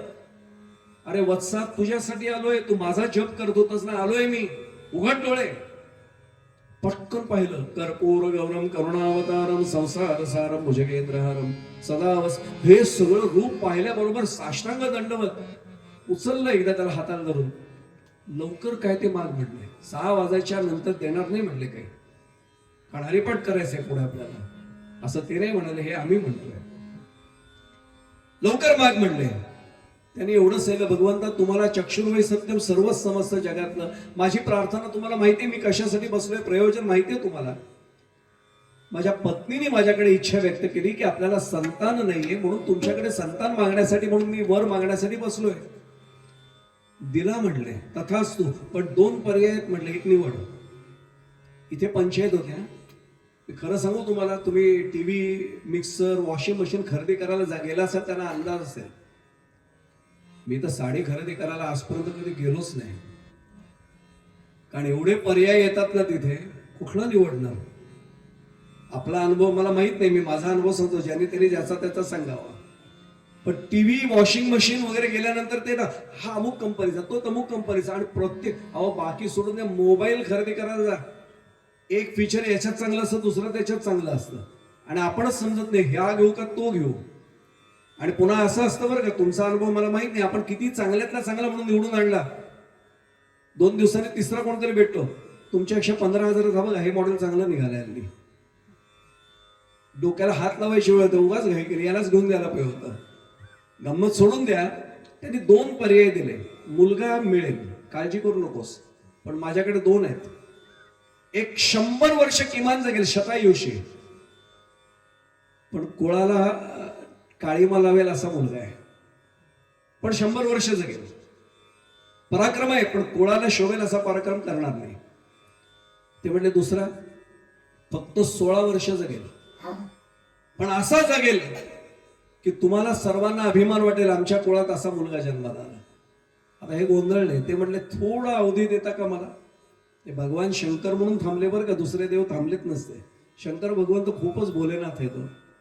ते म्हटले का थांबायला सांगताय. नाही, प्रार्थना पत्नीने केली होती, तिला विचारलं पाहिजे ना कुठला मुलगा पाहिजे, सांग म्हणे विचारून. धावत धावत घरी आले, पत्नीला सांगितलं, पत्नीने एका क्षणात सांगितलं. आपल्याला माहिती सुभाषित, वरमेको गुणीपुत्रो नचमूर्ख शतान्यपि एकम चंद्रम तमोहंती नचतारा गणोपिचे. आकाशात एक चंद्र पौर्णिमेला असेल ना, सगळ्या जगाला प्रकाश देऊ शकतो एकटा चंद्र, आणि बाकी अमावस्येला चंद्र गायब होतात. तारकांचा समूह आहे, लाखो तारक आहेत, प्रकाश काहीच नाही ना. मी खरं सांगू आपल्याला, मी फार सोपं प्रमाण सांगितलं. मला तुकोबांचं प्रमाण म्हणताना पण भीती वाटते.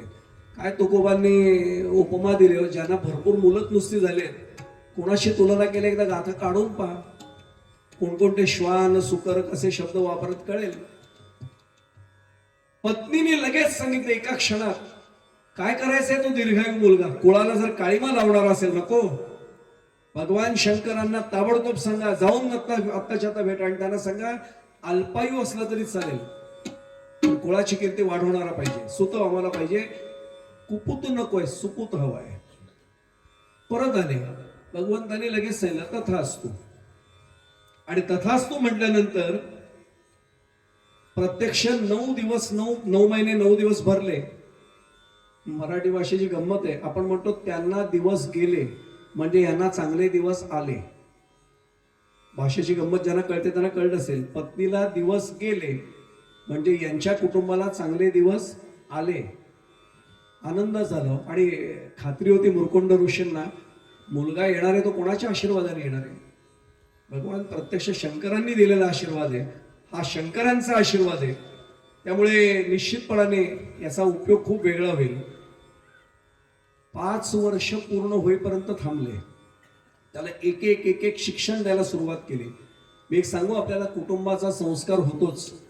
सर्वांना कल्पना आहे, गायकाच्या घरी, वादकाच्या घरी आपोआप तो नकळत कळत संस्कार होतच राहतो. मी तर काही वेळा सांगतो की त्या गायकांच्या घरातले प्राणी सुद्धा बहुतेक मनातल्या मनात गाणंच म्हणत असते, कारण ते स्वरच कानावर पडतो. ती साधना म्हणतो आपण त्याला, स्वर साधना. आणि 5 वर्षामध्ये हा मुलगा एवढा तज्ञ झाला, मग त्याचा व्रतबंध केला, म्हणजे मौंजी बंधन, आपण मुंज म्हणतो हल्ली, ते मौंजी बंधन असतं, व्रतबंध येतो, त्याला बंधामध्ये व्रतात अडकवलेलं आहे. आणि व्रतबंध झाला, आणि 14 विद्या 64 कला ज्याला म्हटलं जातं, ते मुरकुंड ऋषी तज्ञच होते. मुलाला तज्ञ केलं आणि मुलगा तयार झाला. दरवर्षी वाढदिवसाला आई औक्षण करायची. औक्षण हा शब्द आपल्याला इथे कळेल, तोही शहरात सांगावा लागतो. शहरात औक्षण वगैरे आता जवळजवळ बंदच झालं. रात्री 12 वाजता सोसायटी सगळे जागे होते, हॅपी बर्थडे टू, ते म्हणू नये असं मी काही ठिकाणी करते बरं का, पण तो रात्री 12 वाजताचे कुठली शोधलंय हेच मला माहित नाही. म्हणजे आमचं घर त्याला अपवाद आहे असं कोणीही कृपा करून गैरसमज करून घेऊ नका. पण सुरुवातच झाली, रात्री 12 वाजता वाढदिवस. आणि आपल्याला कल्पना आहे आपल्या घरामधली वडीलधारी व्यक्ती जी असते, आई असेल, आजी असेल, मावशी असेल, काकू असेल, ती औक्षण करते. औक्षण करते म्हणजे औक्षवंत हो असा आशीर्वाद देते. याचं नाव ठेवलं होतं मार्कंडेय. मुकुंड ऋषींचा मुलगा मार्कंडेय. मी एक सांगू आपल्याला, चहुवेदी जाणं साई शास्त्री किंवा षटशास्त्री कारणाने 18ही पुराणे हरिसिगाती, मग असे पण प्रमाण संदर्भ घेतला. त्या 18 पुराणांमध्ये जे मार्कंडेय पुराण आहे ते लिहिणारे हे ऋषी, एवढा अधिकार त्यांचा. पण 15व्या वाढदिवसाच्या दिवशी आई औक्षण करताना आईच्या डोळ्यातनं घळाघळा अश्रुधारा आल्या. आणि मुलाचं लक्ष फार बारीक असतं. मी सांगू, ज्या घरातला मुलगा किंवा मुलगी आईच्या आणि वडिलांच्या डोळ्यातले अश्रू पाहू शकतात आणि त्याचा अर्थ शोधण्याचा प्रयत्न करतात, ते आई वडील खरे भाग्यवान. तुकोबा उगाच नाही म्हणाले, तो आपुलिया आहे ता असे जो जागता धन्य माता पिता तयाची. उगाच नाहीये ना ते. कुळी कन्या पुत्र होती जी सात्विक, तयाचा हरिख वाटे देवा. देव सुद्धा बघतो, अरे या घराण्यामध्ये वेगळे कोणीतरी जन्माला आले. आई रडतेस का? आतापर्यंत कुठल्या वाढदिवसाला रडली नाही, हसत हसत माझं औक्षण केलं, आता का रडते? आईने पटकन, अरे नाही ते दिव्याच्या त्या तेजामुळे कदाचित असं एकदम डोळ्यात पाणी. आई मला फसवू नकोस. मुलगा तज्ञच झाला होता, सगळ्या विद्या शिकला होता, वडिलांच्या कडनं राहून सर्व शिक्षण घेतलं होतं. आई मला फसवू नकोस. खरं सांग मला आई, माझी शपथ आहे तुला. काय झालंय? शपथ हे म्हटल्यानंतर मुलगा गडबडला, आई गडबडली. बाळा अशी शपथ घेऊन, आई माझी शपथ आहे तुला. का डोळ्यामध्ये पाणी आहे मला आता कळलं पाहिजे. तिने आपल्या पतिराजांकडे पाहिलं, मुकुंड ऋषींकडे पाहिलं, तिने मान खाली घातली. अडकलीस म्हणले तू आता. आणि तिने डोळ्यातलं पाणी सावरत सावरत, हुंका आवरत आवरत त्याला एवढं सांगितलं, बाळा मी औक्षण करण्याची माझी माझ्या आयुष्यातली शेवटची संधी आहे रे. पुढच्या वाढदिवसाला मला तुझं औक्षण नाही करता येणार आहे बाळा. आई का असं म्हणतेस ग? आणि मग सगळी कथा सांगितली गेली की बाबांनी तुझ्या तपश्चर्या केली, भगवान शंकरांची आराधना केली. त्याने आम्हाला 2 पर्याय दिले होते, अल्पवयाचा सुपुत्र का दीर्घायू असलेला कुपुत्र. आणि आम्ही दोघांनी एकमताने ठरवलं अल्पवयाचा सुपुत्र. पण खरं सांगू तुला, संतान नसताना जेवढं दुःख होतं ना, त्याच्यापेक्षा आता तू जाणार आहेस याचं दुःख जास्त आहे. माझं वाक्य लक्षात आलं असेल, संतान नसताना दुःख होतं की नाही? होतं ना, पण ते वेड्या आशेचं दुःख होतं, होईल कधीतरी, होईल कधीतरी, आपल्याला नाहीये. पण आता तू मिळालायस आणि आता 1 वर्षात तू जाणार आहेस. वाईट वाटणं स्वाभाविक आहे.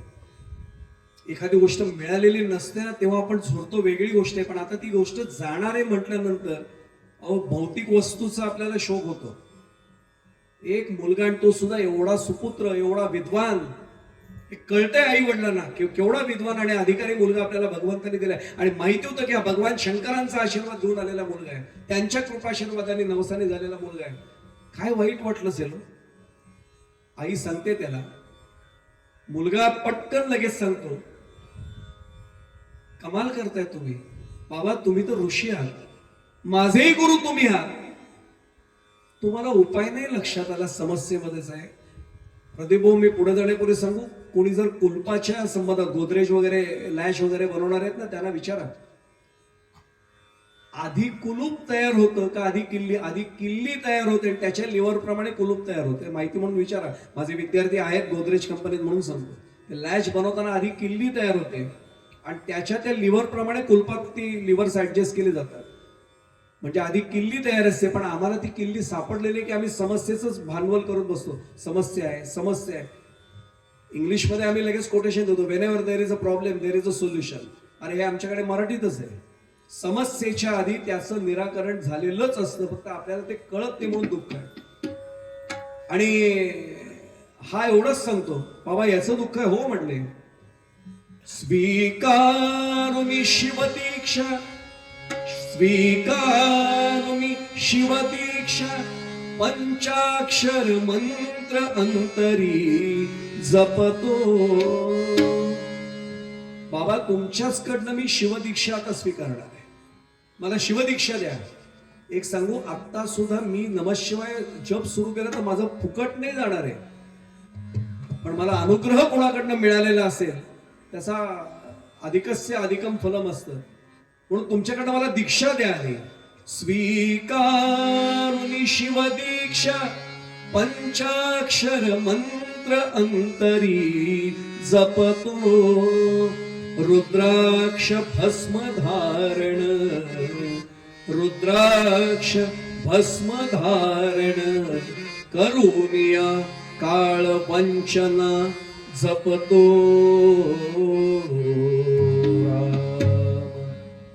बाबा कमाल करताय तुम्ही. डोळ्यात पाणी आणता. आईच्या नाही लक्षात आलं. तुम्ही तर माझे गुरु आहात. कुणामुळे मी आलो या जगात? भगवान शंकरांमुळे ना. 16 वर्षाचं आयुष्य तुम्हाला कसं कळलं? कुणी सांगितलं? भगवान शंकरांनी. ज्यांनी मला 16 वर्षाचं आयुष्य दिलं वाढवण्याचा अधिकार कोणाचा आहे? काय मुलगा तयार व्हावा मला सांगताना अंगावर काटा आहे. बाबांच्या लक्षात न आलेली गोष्ट मुलगा म्हणजे शिष्य. आपण म्हणतो बा शिष्य हा गुरुपेक्षा सवाई असला तर गुरुला आनंद असतो. शिष्यात इच्छेत पराजय हा असं वचन आहे. शिष्याने जर गुरुचा पराजय केला ना तर शिष्याचा विजय हा त्या गुरुसाठी सर्वात आनंदाचा असतो. माझ्यापेक्षा चांगलं केलंस. हल्ली काळ बदलल्या सरांना कल्पना आता फार वेगवेगळं. आपण कट्यार काळजात घुसली फक्त नाटक डोळ्यासमोर आणा म्हणजे कळेल आपल्याला. यांनी बाबा नसेल कशासाठी रडताय? शिवदीक्षा द्या मला. आणि बाबांनी शिवदीक्षा दिली. मस्तकावर हात ठेवला आणि सांगितलं मी जो जप केलाय तोच तुला सांगतो कारण तो सिद्ध झालाय जप. नमः शिवाय नमः शिवाय नमः शिवाय नमः शिवाय. हा जप कर. आणि जप केल्यानंतर त्याच्या लक्षात असं आलं की बाबांनी काय केलं ते समजून घेऊया. वनात बाबा कसे गेले? फलाहार पर्णाशना त्यागी गेले. त्याने आणखीन एक गोष्ट चांगली केली. तो म्हटला अधिकस्य अधिकम फलम हवंय तर तीर्थक्षेत्रातच जाऊया. फक्त तीर्थक्षेत्रात गेल्यावर आपण चूक करायची नाही बरं का. मी एक सुभाषित मुद्दा म्हणून सांगतो विषय लक्षात आले म्हणून. अन्य क्षेत्रे कृतम पापम तीर्थक्षेत्रे विनश्यती पण तीर्थक्षेत्रे कृतम पापम वज्र लेपो भविष्यती. एम.ए. संस्कृत मुलगी असते तरी शिक्षक आहे बरं का. सांगताना मला जाम भीती वाटते ते. कारण चुकलो जर संस्कृत तर माझं घरी लेसन सुरू होईल. बाबा बसा समोर असं नाहीये संस्कृतमध्ये. मग सोडून द्या. अन्य क्षेत्रात जर मी पाप केलं असेल तर तीर्थक्षेत्रावर आल्यावर संपत. पण तीर्थक्षेत्रातच पाप केलं तर समोर चाललेत एक वारकरी बंधून खिशात असं पटकन रुमाल काढताना 500ची नोट पडली. पांडुरंगा काय दयाळू आहेस रे. आजपर्यंत पंढरपूरला कधी प्रसाद नाही दिला आज दिला. अरे माहिती त्यांची नोट आहे. टाकली खिशात. हा वज्रलेप झाला. पांडुरंग सुद्धा वाचवणार नाही. अरे लेका त्याची नोट आहे मी का उचली? मी काय म्हटलं लक्षात आलं असेल. याने कावेरीच्या तटावर हा बसला आणि कावेरीच्या तटावर त्यांनी एक काम केलं. शिवलिंग करायचं मृत्तिकेचं. रोज त्याची प्रतिष्ठापना करायची. एक बिल्वदल समर्पित करायचं. कावेरीच्या तिथे त्यांनी फुलपुडे नव्हती लावली. आणि त्यावेळेचं कावेरीचं तट कोण ओळखत होतं त्याला? एक बिल्वदल नेमकं बिल्ववृक्ष त्याला दिसला होता. म्हणजे बेलाचा वृक्ष दिसला होता. एक बिल्वदल व्हायचं आणि अखंड दिवसभर नमः शिवाय नमः शिवाय नमः शिवाय नमः शिवाय सतत अहोरात्र. आणि एक दिवशी त्याच्या लक्षात आलं अंतिम दिवस आलाय. मी एक सांगू पुढे जाण्यापूर्वी जो साधना मार्गात असतो त्याला संकेत मिळतात बरं का. कळतं. म्हणजे फक्त आपलंच नाही. जे इथे अधिकारी बसले त्यांना माहिती आहे आपल्या जवळच्या व्यक्तीचं देखील काय होणार हे संकेत मिळतात.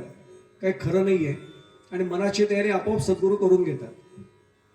आपण त्या प्रसंगाला सामोरं जायला हे करतो. मग भाऊ असेल पत्नी असेल मुलगा असेल लक्षात येतं काहीतरी गडबड सुरू आहे. याला स्वतःच अहो काय अधिकार प्राप्त झाला होता. एक तर आला होता भगवान शंकरांमुळे. जप करतोय भगवान शंकरांचा आणि संपूर्ण नियम पाळून. आणि लक्षात आलं हा शेवटचा क्षण आहे. आणि यमदूत आले हो. यमदूत कोणाला सोडत नाहीत बरं का. आता येथे न उरो आले अवतार. तुकाराम महाराजांनी प्रमाण दिलंय त्याला. पामरांचं काय घेऊन बसलात म्हणले. समर्थाने देखील म्हटले ना, मृत्यू न म्हणे थोर, मृत्यू न म्हणे अवतार, मृत्यू न म्हणे हा अवतार, मृत्यू न म्हणे थोर, मृत्यू न म्हणे अवतार भगवंताचा. नाही ना सोडत कोणाला तो. यमदूत आले आणि पाश टाकायला घेतले, पण गडबड अशी झाली, याला संकेत मिळालेले असल्यामुळे त्याने ते मृत्तिकेचं पार्थिव शिवलिंग मांडीवर घेतलं आणि अखंड ते असं कवटाळून बसला छातीशी, नमः शिवाय नमः शिवाय नमः शिवाय नमः शिवाय. पाशच पोचेना तो, यमाचे पाश पोचेनात. यमाचे नाही, यमदूतांचे पाश पोचेनात. यमदूत गेले वरती यमलोकात. सांगितलं शक्य नाहीये तुम्ही दिलेली कामगिरी करणं, कोणतरी वेगळा तपस्वी आहे, पाशच पोचत नाहीये. यमाचा अहंकार जागा झाला, कोण आहे हा, पाश पोचत नाही, मी बघतो. आणि महिषावर बसून म्हणजे रेड्यावर बसून आमचे यमराज आले प्रत्यक्ष.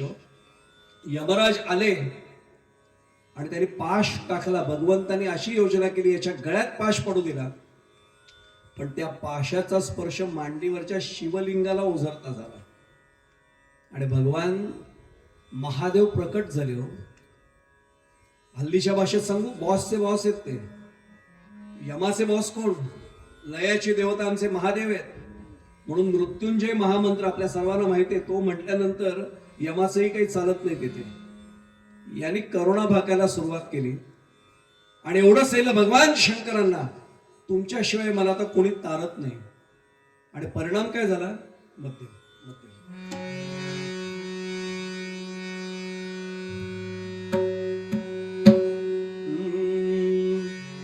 करुणा ऐशी परिसुनी अंतरी,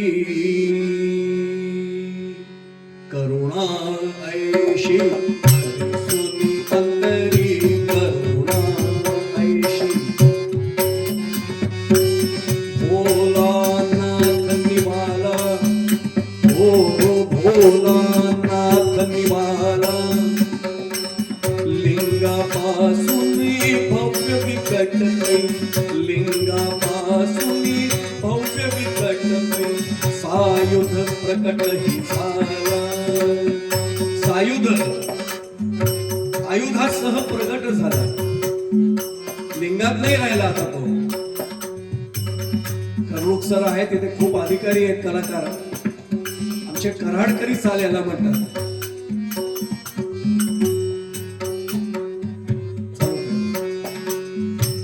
हास्यमुखे बहु रोषोत्कर्षे, हास्यमुखे बहु रोषोत्कर्षे, हाणू निलत्ता काला, ओ हाणू निलत्ता काला. काळाला लत्ता मारली प्रत्यक्ष. महिष पाडिता दूत पळाले, सर्व हिताहि दिशा. सर्व दूत पळून गेले आणि आता भगवान शंकरांनी पुढची कृती केली. मुकुंद बाळा करुणाघन प्रभू, मुकुंद बाळा करुणाघन प्रभू, स्नेहे हृदयी धरित, स्नेहे हृदयी धरित, म्हणे पवत्सा कृतांत निकरे, श्रमलासी गा बहुत, श्रमलासी गा बहुत, श्रमलासी. बाळा दमलाशील आता, तू एक काम कर, ये माझ्या जवळ. आणि प्रत्यक्ष भगवान शंकरांनी मार्कंडेयाला आलिंगन दिले. भगवान शंकर ज्या भक्ताला आलिंगन देतील तिथे यमाचं काही काम उरेल का हो? आम्ही तर नेहमी सांगतो, नाही ना भगवान शंकर आम्हाला भेटले तर निदान तुकाराम महाराजांचं नाम मुखात घेतलं तरी उपयोग होतो ना. तुकाराम तुकाराम नाम घेता कापे यम. यम सुद्धा निघून गेला आणि आता भगवान शंकरांनी आशीर्वाद दिला, बाळा प्रसन्न झालोय तुझ्या तपश्चर्येने, एकच काम कर, अशाच प्रकारे माझा जप करत राहा, पण आता घरी जा, काळजी करू नको, या कल्पांतापर्यंतचं आयुष्य तुला मी दिलं. काळजी करू नको, हा पाश तुटला आता तुझा, कल्पांतापर्यंत आयुष्य आहे आणि जगाच्या कल्याणासाठी तुझं कार्य राहील, तुझ्यामुळे जगाला मार्गदर्शन मिळेल. आणि मग मार्कंडेय पुराण साकार झालं आणि हे मार्कंडेय पुराण आज देखील अभ्यासकांना उपयुक्त ठरलंय. माझा एक साधा प्रश्न आहे, या मार्कंडेय ऋषींनी, आता त्याला ऋषी म्हटलं पाहिजे मोठं झाल्यावर, हिमालयात जाऊन तपश्चर्या केली होती का? यज्ञयाग केले होते का? काही वेगळं कठोर तपाचरण केलं होतं? फक्त भगवान शंकरांचं नाम घेतलं. हे नाम घेतल्यानंतर भगवान शंकरांना प्रकट व्हावंही लागलं, आशीर्वाद द्यावाही लागला. आणि नुसता आशीर्वाद नाही दिला, जगाला मार्गदर्शन करण्याचा अधिकार त्यांना प्रदान केला. आजच्या महाशिवरात्रीच्या निमित्ताने आपण जरी एवढं जरी केलं भगवान शंकरांना की नाही आमचा मुरकुंड ऋषींसारखा अधिकार, नाही आमचा मार्कंडेय ऋषींसारखा अधिकार, पण निदान त्यांचं चरित्र आम्ही ऐकलंय, आमची भक्ती आता होतीच ती अधिक आम्ही दृढ केली, तुमच्या चरणावर आमची निष्ठा अधिक दृढ आहे. आम्ही सुद्धा जर नाथ महाराज म्हणतात तसं वाचे उच्चार शिवनाम जर करत राहिलो तर आमच्यावर कृपादृष्टी तर कायम राहू देत बस. आणि एक सांगू, भगवंताची कृपादृष्टी राहिली या जगात मागण्यासारखं मग काही शिल्लकच राहत नाही. एवढंच मागणं मी नेहमी सांगतो की मागावं. शिवरात्रीच्या निमित्ताने, महाशिवरात्रीच्या निमित्ताने भगवान शंकरांकडे, महादेवांकडे इह लोकातलं काही मागायचंच नाही. बंगला मागितला ना 3 वर्षात कामं निघतात, गाडी मागितली 1-2 वर्षात कामं निघतात. पण त्यांनी मार्कंडेय ऋषींना जसं जवळ घेतलं असं जवळ आपल्याला घेतलं. आपलं काम निघणार नाही, आपलं काम झालं आयुष्याचं, बस एवढंच फक्त मागणं मागूया. आणि मला खात्री आहे भगवान शंकर खरंच भक्त वत्सल आहेत, आपली प्रार्थना नक्की ते ऐकतील. आणि दरवर्षी मी नेहमी सांगतो, एक ठिकाणच मला एवढ्यासाठी आवडतं की भगवान शंकर या ठिकाणी केवळ त्या पिंडीच्या रूपात, लिंग रूपात आहे तसं समजू नका. इथल्या चराचर सृष्टीत भगवान शंकर 100%, कारण त्यांना आवडणारं ठिकाण इथे आहे प्रत्यक्ष. आपली श्रद्धा फक्त कमी पडणार नाही एवढी प्रार्थना आपण त्यांच्या चरणी करूया, कारण आपल्याला मर्यादा आहे, पण त्यांची कृपा झाली तर श्रद्धाही कमी पडणार नाही. आणि मला खात्री आहे की हे जर घडलं तर आम्हालाही सर्व साधनांचं सार हे आपोआप मिळेल आणि मग आमच्याही मुखामध्ये सतत त्यांचं नाम येईल. संयोजकांच्या चरणी पुन्हा एकदा नतमस्तक होतो. आपण सर्व देवतुल्य मायबाप श्रोते आपल्या सर्वांचा चरणस्पर्श करतो. माझ्या उभय साथीदारांना वंदन करतो. ध्वनी व्यवस्था उत्तम म्हणून त्यांनाही खरंच वंदन करतो. ज्यांनी ज्यांनी या उत्सवाच्या साठी 27 वर्ष योगदान दिलंय त्या सर्वांचे मला नावही कदाचित माहित नसेल, पण त्या सर्वांच्या चरणी नतमस्तक होतो. आणि जाता जाता सांगतो, 27च्या अंकांची बेरीज 2 आणि 7 9 होते. भगवान शंकरांना ती आवडते. 108 मध्ये पण 1 आणि 8 9 होतात बघा. मी काय म्हटलं, ज्यांना शोधण्यात अधिकारी त्यांना कळेल. त्यामुळे महत्वाचं वर्ष आहे. खात्री बाळगा, आत्ता केलेली प्रार्थना कधीच वाया जाणार नाही. त्यांच्या चरणी आपली निष्ठा राहू देत, एवढंच करूया. हेच साधनांचं सार आमच्या सतत मुखात राहू द्या, एवढंच मागणं त्यांच्या चरणाशी ठेवूया. झालेली सेवा भगवंताच्या चरणी, संतांच्या चरणी आणि माझ्या सद्गुरूंच्या चरणी समर्पित करतो. इथेच वाणीला पूर्णवरून देतोय. तुकाराम महाराजांनी मागितलं मागणं फक्त मागूया आणि लगेच आरतीकडे जाऊया. दान देगा देवा तुला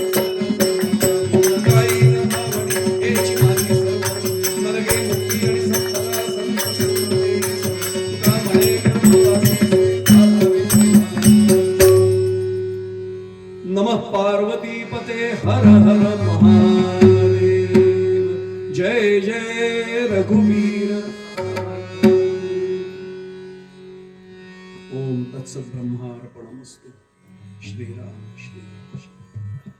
नमः शिवाय नमः शिवाय.